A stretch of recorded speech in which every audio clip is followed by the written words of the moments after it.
Alright guys, LazerDim is seen as this wholesome type of character slash rapper, of course. You know, everyone loves him. He kind of acts like a goofball. He makes good music. What else could you ask for, right? However, some days ago, when it was announced that he had just become a father after the birth of his first child, LazerDim was hit with a crazy allegation by an attention-seeking girl who tried to frame him as a P-word. Lazer quickly proved his innocence and that she was a liar. However, this has happened to others and they haven't been able to shake off the allegations as well. Furthermore, it also shows how the underground fans pick and choose who they want to side with. I mean, everyone went from calling Lazer a P-word to saying, OMG, such a sad situation, man, what, not Lazer, knew you were innocent on the internet in 1 hour. That's how fast the narrative changed. So what happened? How did Lazer prove his innocence? And I also wanted to highlight what this shows about the underground. Alright, so I'm just going to go over how this started. So basically, there's a post by Kirko saying LazerDim 700 welcomes his newborn daughter. And then this girl says, the way he flew me out last month. Ew. Basically saying, man, he's a father with a daughter. I mean, it's so weird that he's flying me out. Nah, I shouldn't be doing that. Someone said, aren't you a minor? She said, where are y'all getting your information? Someone said, yeah, you never denied your age. She said, are you dumb? Why would I respond to my goofy ex trying to invoke myself? Your ex saying your age just makes us more credible. Plus, you never denied it. So she said, I have no idea who posted this. Someone else said she 15 or she just turned 16. I forget her birthday. So basically her ex was like, yo, this is her age, blah, blah, blah. And she was just fighting her ex for a little bit, which is kind of random. But she still never denied her age. However, someone else said she lied about her age or this entire flew out situation story cap. Anyways, she said, yeah, okay, buddy. And posts a picture of Lazer that I guess only she would have. And then the guy, Gio, said, this isn't the gotcha moment you think it is. It's pretty sad, not gonna lie. Referring to LazerDim basically being exposed now that he's a P-word. Apparently there were also like flight information that was sent, whatever, but yeah. Anyways, right after, Lazer immediately proved his innocence. I mean, I'm not even gonna go through everything, but he basically just said they're like flirting, I guess, really just checking her location.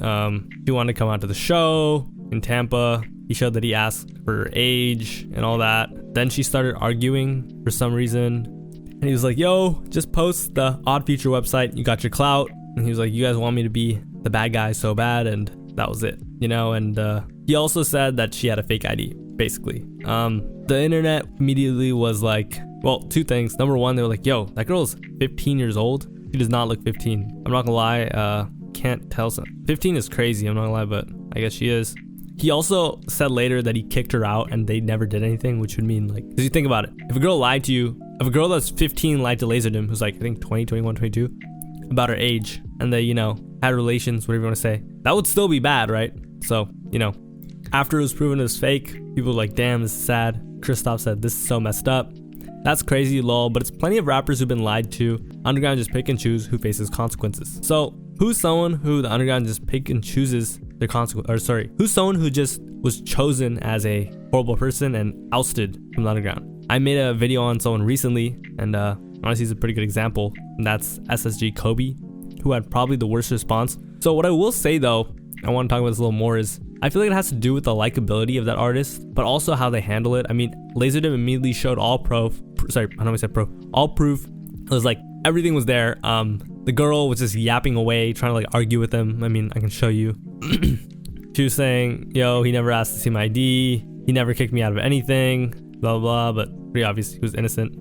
But back to what I was saying, when it comes to these rappers that, you know, people just turn on. Another one was Youngster Jack. A lot of you guys might not know who that was. That was like this artist that really blew up when the whole like hyperpop wave. I mean, he wasn't like a hyperpop artist, but he blew up around that time during quarantine. You know, he got these allegations. By the way, that hyperpop scene was crazy because they had like a fetish for canceling people, but someone came out with like no real evidence and they're like, oh, you're blah, blah, blah. And it was like, damn, all right, his career is ruined. Or not ruined, but he just never was, his motion was never the same after this. You know, SG Kobe, you saw where he ended up. And honestly, what I would say is like, it really does have to do a lot with the fans, you know, because as I said, LazerDim did handle it all correctly. But if he was like this, you know, let's think of it like this. If he was as hated, you could say like as a net spend, it'd be over for him, you know? Not over, but I don't know how to explain it. Like, okay, let me give you an example with Slay World, right? Summers never did anything with a minor. However, there were like these allegations, rumors, whatever,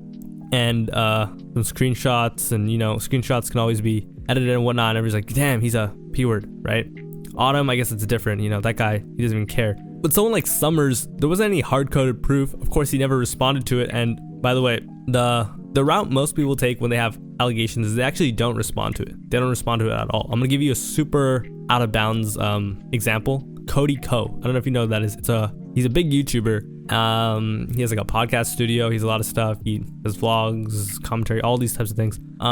He was exposed, I think, some months ago for statutory R-wording someone, and he has never addressed it. He's continuing with his DJ career. He just stopped posting on YouTube. I think he turned off comments and stuff. But yeah, he just never addressed it, and that's better because, you know, think about it. If you address it to Mr. Beast, he never addressed it directly, and the reason why they haven't done this is because if you address it directly to your fans, then more people who would have never known about it find out, and then it just makes it worse. So that's why they don't do it. Or like Logan Paul, I don't know if you know this. You know how he scammed a bunch of people with his crypto project? When he started making the apology, he did it on like a side channel or like a different, not his main pages. It was on purpose. However, with these underground rappers, it's really like, I don't know how to explain. They're very small, very niche, so that rule doesn't really apply to them. I think SG Kobe believed that, you know, he was signed to a label. His manager was Zach Villa, so they were probably moving like he was bigger, or, you know, they were using the same strategy they would use for much bigger people. I feel like that's where they really messed up. Whereas LazerDim, it's like, all right, you know, the underground's pretty tight knit. Not addressing it does not make it so that no one finds out. Like, everyone knows. You can go to your comments. The underground is filled with chronically online people. That's the entire audience. So, you know, I think it's best to just address stuff immediately. Of course, there's a whole likability factor. Like, I don't know, you know, people just choose what to hold on, what not to at the end of the day. But yeah, it also has to do with your fan base. I think SG Kobe's fan base was very shallow. You know, a lot of people mess with him. He had a very good breadth, if that makes sense, of fans. Like, there's a huge amount of people that mess with SG Kobe's music, but just a little bit, not deep enough to where, like, you know, maybe they'd go to a show or they'd buy his merch or they were listening to his music like that. You know what I mean? That hurts you as well. However, I think Laser suffers from the same thing as well. I think it's mostly just likability. That's really what it comes down to, and nothing you can really do about it. I mean, you could be more likable, but would you even say SG Kobe was unlikable? I just think he wasn't likable. He was just there. You know what I mean? The other thing too is fans in anything love to